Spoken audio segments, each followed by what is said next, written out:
Hey everybody, welcome, and thank you for listening to this episode of Marriage Therapy Radio. My name is Zach. Usually I'm here with Laura. Last week I was flying solo. I got to interview a couple that was in my practice just to talk about what it's like for them to do the work. I'm kind of keen actually lately on talking to more couples, sort of everyday couples. If that's you and you'd be interested in talking to Laura and I about your relationship, maybe do a little mini therapy session, except of course it would be for the whole world to hear. We'd love to hear from you. Email us at info@marriagetherapyradio.com. This week, Laura is flying solo. We are playing an interview that she did with Dan Heath. Dan and his brother Chip, you'd have to call them social scientists. They've written a whole bunch of books on sort of behavior and behavior change. There's one called Switch. There's one called Made to Stick, all of which are great books. Dan is a great interviewer. His podcast is called What It's Like to Be. In this case, he's talking to Laura about what it's like to be a couples therapist. So she talks about the things that are passionate for her: mystery dates, habit stacking, misuse of the word narcissism. Of course, she talks about roommate syndrome, and we're excited to share it with you. This is a very cool conversation. Stick around. It's a totally innocent question, just typical small talk. So, what do you do? But if you're a couples therapist, you might just dread it. You know, inevitably somewhere I get cornered on long runs, long rides. Anytime on like an airplane, someone finds out that I'm a marriage therapist, and it is immediately just like a loss of the next 2 hours of my life and not getting paid for it. So that's Laura Heck. And not only do people dump their problems on her when they find out what she does for a living, they also make assumptions about what her life must be like. For example, she's also a sex therapist. And so their assumption is that, well, if you're a sex therapist, then you must be having the best sex ever. Or you must be so like wild and, you know, like you play with all the colors of the rainbow. You have a dungeon, you know, in your house. And totally. Yeah. My red room, my playroom is like amazing. Adult playroom, the APR. But so I didn't know there was an acronym for that. That's amazing. Yeah, absolutely. I think I might be the only one that uses it, but and I have to confess, when you said that, I thought annual percentage rate instead of adult playroom. That tells you something about where I'm coming from. It's a little different.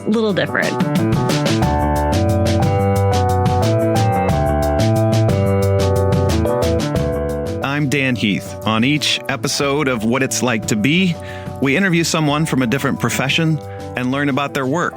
What are the highs, the lows, what drives them crazy? Ultimately, we're trying to learn something about what would it be like to walk in their shoes. Today, we talk to Laura Heck, a couples therapist based in Utah who does most of her work virtually. We'll learn her favorite activity to try with couples who are struggling, and what it's like when her girlfriends ask her for relationship advice, knowing she's a therapist, and also how she knows to stay away from a potential client just based on what's in their initial email. So let's get to it. Here's what it's like to be a couples therapist. So tell me about the most common reasons why couples end up reaching out to you. Well, they are quite common, actually. I mean, I hear the same sort of generic complaints coming through, which is my job to say, oh, gosh, that sounds so original and different. I've never heard that before.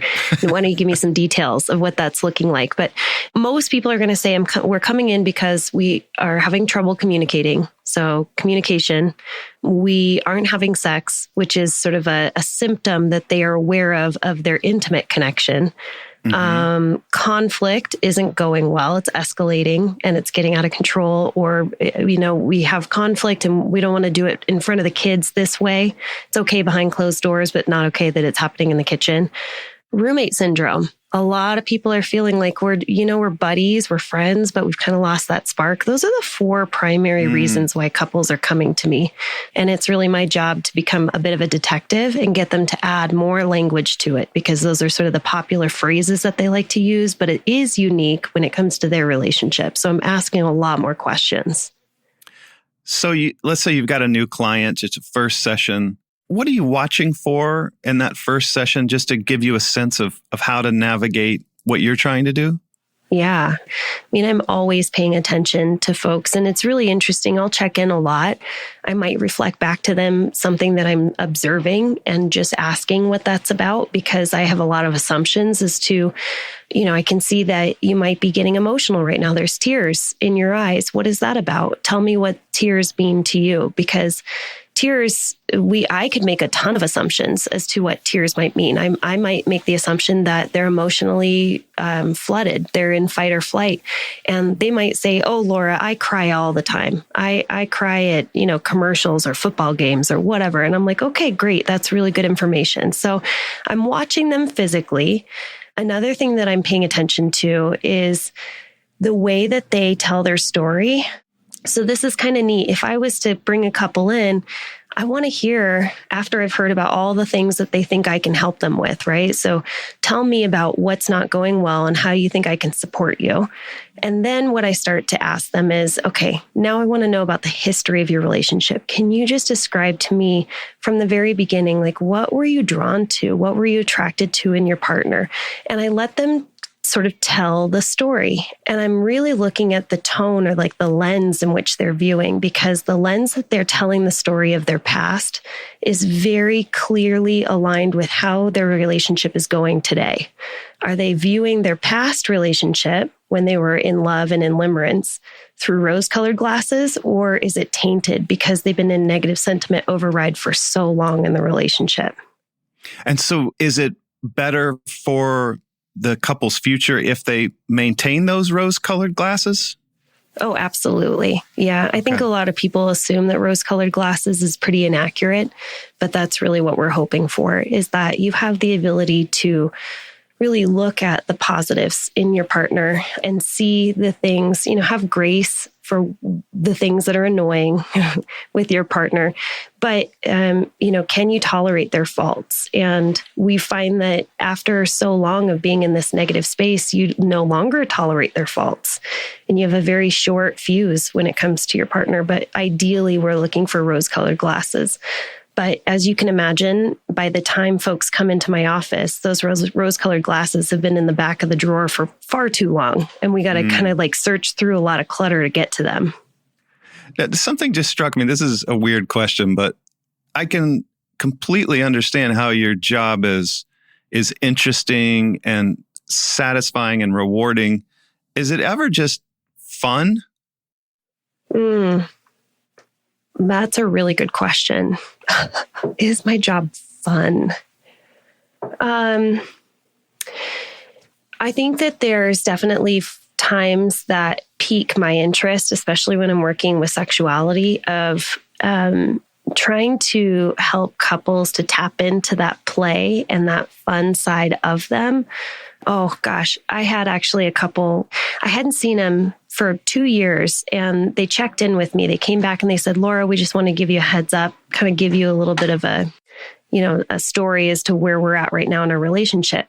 And they said, by the way, we're really excited because we have a mystery date coming up. And I said, no way. So a mystery date is something that I had told them about years ago. And that's part of the fun of what couples can do. So a mystery date is where once a month you swap roles, and one of you is the partner who's planning a date for your other partner. And then the following month you swap roles and you get to plan for your partner. And you take them on a date, and there has to be some element of play or some activity and some kind of a meal. So you're not just going to dinner at a nice restaurant. You're also going on a sleigh ride, or you're going like ice skating, but then also they're going to a lovely meal. So anyway, you don't tell your partner. All you do is you tell them when to show up, and you give them an idea of how to dress for the occasion. And if there needs to be a change in wardrobe, you're packing it for your partner, and you're planning the entire date from beginning to end. And it's a complete and total surprise.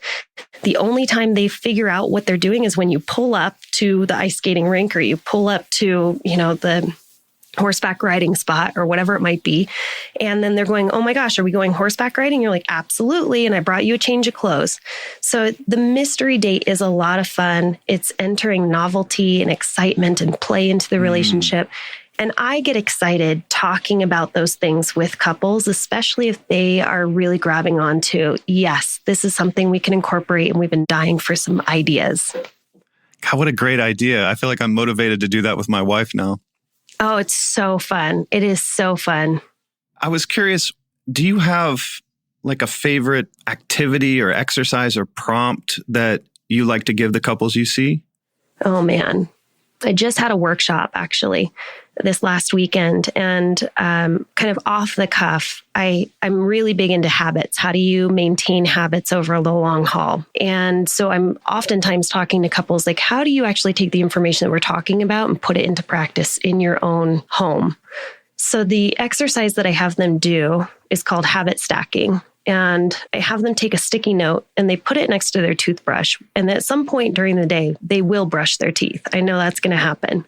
They're going to take a pen and they're going to spend the time that they would be brushing their teeth, writing down something that they saw their partner do. And it could be a physical representation of a characteristic that they really love and adore. You were so nurturing with our son last night. I watched you snuggle him and read him a book and talk to him about his day.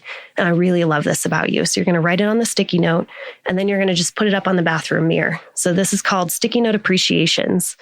And what I'm doing is I'm hoping to create an attitude of gratitude in their relationship where they're creating this desire to look for the positives.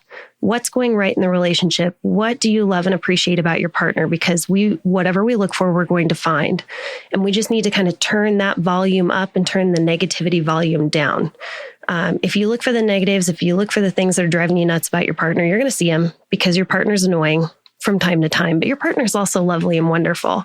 So this is one of the exercises that, even though it may not be one of my favorites, it's definitely my clients' favorites. That is totally brilliant. I love that.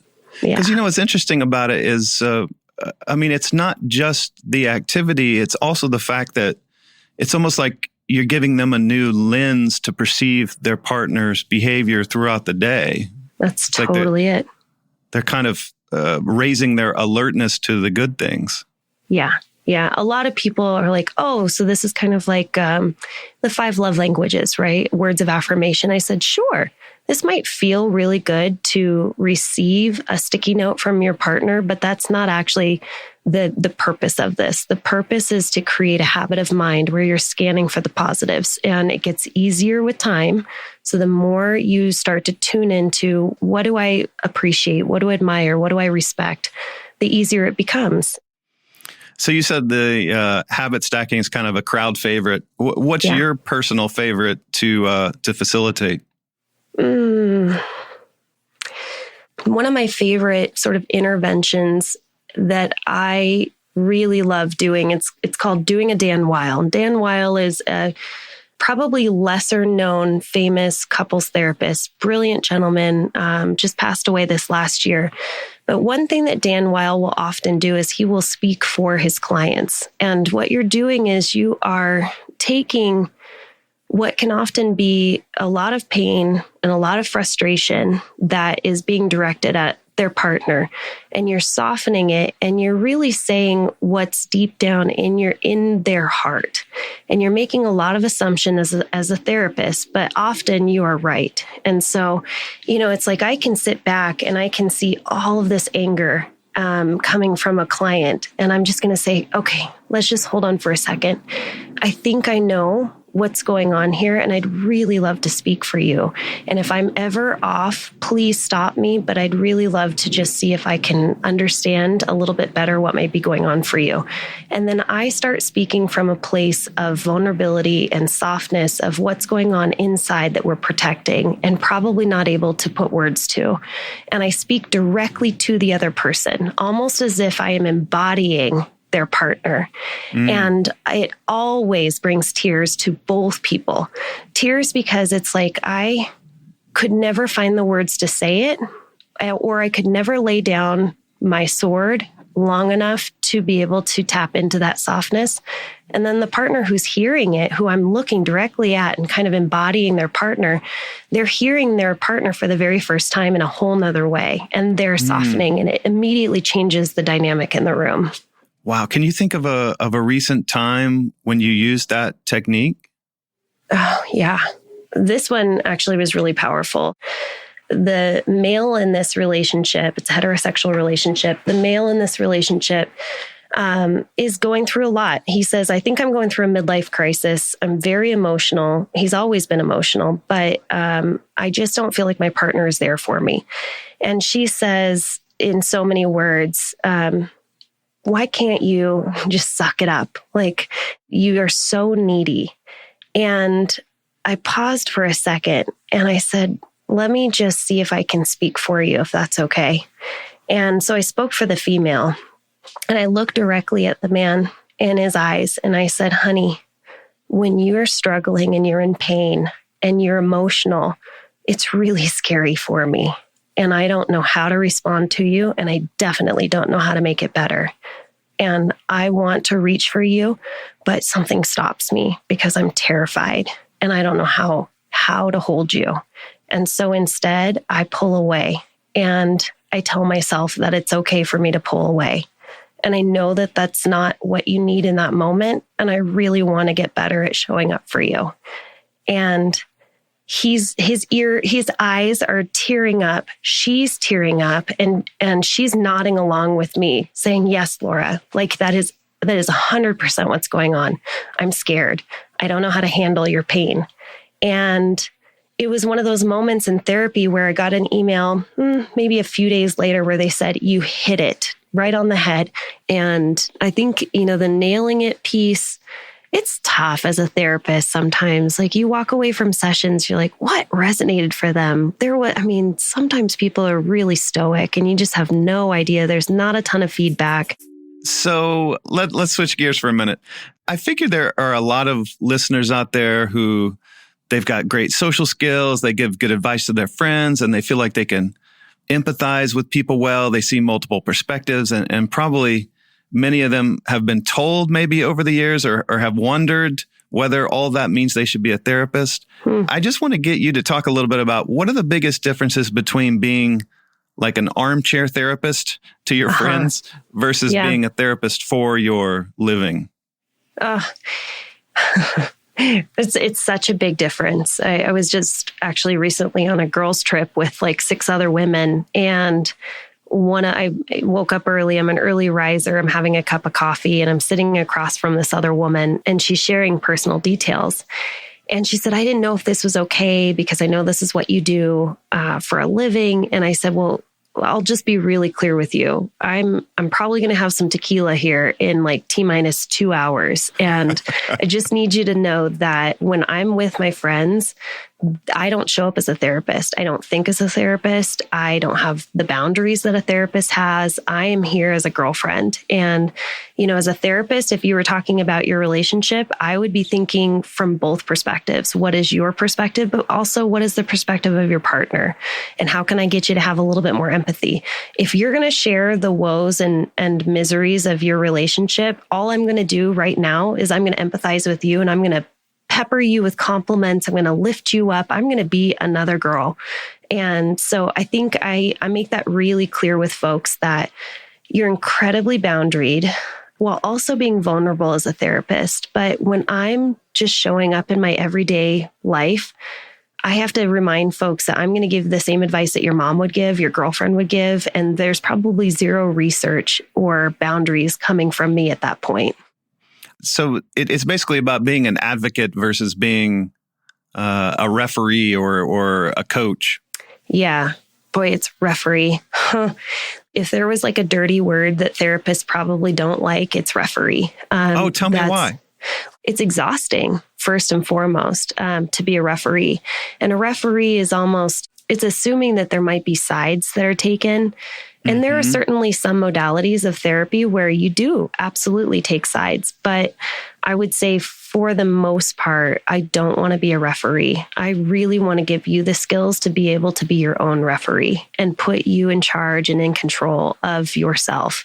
Because ultimately, you're spending an hour with me this week and you're going to be home with your partner for all the other hours of the day when I'm not present. Is it hard to avoid carrying their burdens around with you? Sometimes it is hard to leave work at work. And I will tell you that's actually the reason why I started working with couples and not working with children.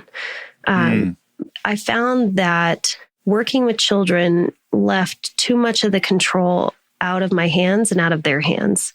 And when I leave my office, I feel pretty good that I have individuals who are in control of their lives and make choices. And I'm just going to help steer them in a way of being able to make better choices. But I didn't feel like I had that control when I was working with kids, and I carried that burden with me. So I needed to work with someone that I could sort of say, you're not in control, Laura. They're in control. They're adults. They make their own decisions. You can guide them. You can support them. And that felt better to me. But I think about my clients all the time, but it's not in a space of feeling and more in a space of how can I support? How can I help? And I think that's the boundary, the compartmentalizing that I've created is I can feel with my heart when I'm with my clients because I need to. It's a part of how I show up is I'm a feeler as well. I'm a thinker and a feeler. But when I leave my office, I turn off the heart part and I turn on the brain part.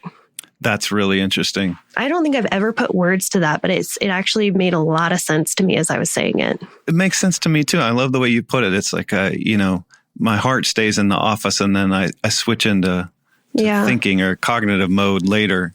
Yeah. So Laura, we always end our episodes with a quick lightning round of questions. Oh boy. So let me fire away here. Fire away. Okay, question 1. What's a word or phrase that only someone from your profession would be likely to know? And what does it mean? There is something that kind of drives me a little bonkers is when people use the phrase or the word trigger and they use it inaccurately.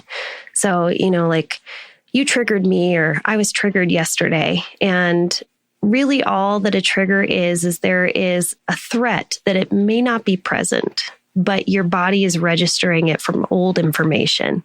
And so something's going on at this moment that isn't an actual threat, that isn't actually causing any sort of insafety to you, but your body is saying, hey, here's some old information. We're going to respond to that old information.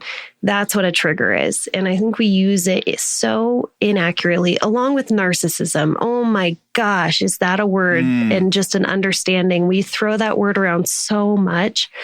Professionals know what it is. I don't because I don't work with narcissists in my couples practice. Doesn't work. But I think that the lay person uses triggers and narcissism inaccurately. It seems like maybe an annoying part of your work would just be untangling some of these labels that people are throwing around in therapy. Absolutely. We call it psychoeducation, and we spend a good 70% of our time working on psychoeducation. Okay, well, next question. Who is the most famous therapist, whether real or fictional? So John Gottman, probably one of the most famous couples therapists. He's like the godfather of couples therapy. So he was one of the very first researchers that was actually researching couples in sort of a laboratory setting. And that's who certified me, and I teach for the Gottman Institute. And so that's my bread and butter. And, the blood, sweat, and tears has all come from understanding Gottman method. And can we just pause there for a second? Listeners may recognize his name from Malcolm Gladwell wrote about him in, was it Blink? Yep, it was. His ability to diagnose whether a couple would make it, based on some snippet of seconds or minutes. Yep. So he became pretty darn famous for being able to predict with, depending on the study, because he did multiple studies, between 91 and 94% accuracy, whether or not a couple would divorce or stay together. And it was really about being able to just observe what is observable. What are the behaviors that are present that he knows are going to eventually erode away at the relationship if left unattended to. And that's the difference. That's where I come in. I can observe these behaviors and then I can provide some hope and say, okay, now that we know that they're present, let's do something about them. Okay, last question. What phrase or sentence strikes fear in the heart of a couples therapist? Ooh, I already alluded to this. It's narcissist. That one strikes fear. And so is that typically something that one partner is lobbing as a label on the other? Yeah. I mean, you're rarely going to have somebody come to you and say, I'm a narcissist. That doesn't happen very often. Yeah. So yeah, usually it's a label that one partner's putting on the other. And if it's true that it's untreated narcissistic personality disorder, that is something that I cannot support a couple with. It needs to be an individual treatment. So that strikes fear.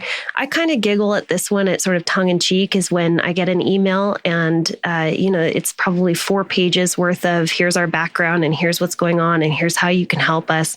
And we have this amount of time before we get married. And so when people are putting deadlines on things like we need to decide whether or not we're getting a divorce or whether we are going to stay together for the kids, and we want to do it before we go to Disneyland in a month, those types of things make me We got to sweat. get this scheduled. Yeah. Can you solve all of our problems? And FYI, we only have this amount of money. So if it's going to take more than 3 sessions, I don't know if this is going to be worth it. Meanwhile, I just spent 3 hours reading your email and responding. So that strikes a little bit of sweat and fear, in my opinion. I love the idea that they're scoping it. They're like, okay, we have this much money and this many weeks. Can you fix our marriage? Totally. Yes or no? Yeah. And that's where it's really lovely to be in private practice, because I can just say, I'm so sorry, guys. I am all filled up. I don't have any room for new clients at the moment, but here's my absolute favorite therapist, and I'm going to refer you to them. And then you refer them to the person you like the least in your social circle. That's exactly it. Yeah. But you think they'll do a great job. Revenge referrals. That's right.